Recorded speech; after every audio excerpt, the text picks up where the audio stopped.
À l'automne 1985, nouvelle flambée de violence au Liban. Cette fois, ce sont les Druzes et les chiites qui s'affrontent dans la banlieue sud, justement dans les quartiers où sont détenus les otages. Au Liban, on a des bribes de contact. On a des gens qui se disent parents des ravisseurs ou habitants dans les quartiers qui viennent donner certains renseignements au sujet des otages. Mais on n'a pas plus que ça.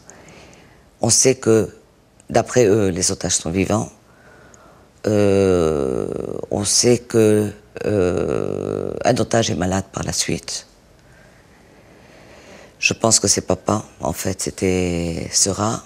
On nous parle de transfusion sanguine, on nous parle de médicaments qu'on leur apporte, mais sans plus. Je voyais Sera me faire, avec un cahier, faire les plans de ses meubles, où il allait les installer, mais chez lui à la maison, etc. Ça m'a fait mal au cœur de voir ça. Mais il était malade. Et il y avait le médecin qui soignait Sera. C'était un otage également, un juif libanais. Le docteur Halak.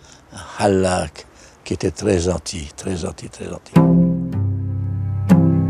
Le docteur Halak était le dernier médecin juif exerçant à Beyrouth dans le secteur chiite. Le Hezbollah l'avait pris en otage avec 7 autres juifs de son quartier. Il côtoyait quotidiennement les 4 Français. Jean-Paul Kaufmann m'a dit, on se demandait, mais qui est ce Hezbollah tellement érudit qui parle de Jean-Paul Sartre, qui connaît Jean-Paul Sartre comme mieux que nous?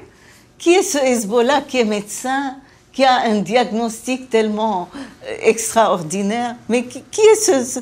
Et puis à la fin, nous avons su que c'était lui.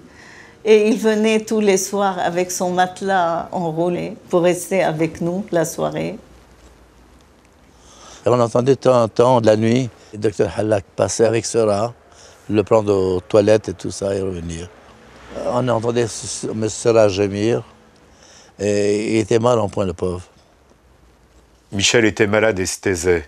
« Pardonne-moi, disait-il, je n'ai pas envie de converser, mais toi, il faut que tu parles. J'aime t'entendre discuter avec Carton et Fontaine. J'ai l'impression que la vie, l'autre vie, celle des vivants, continue. »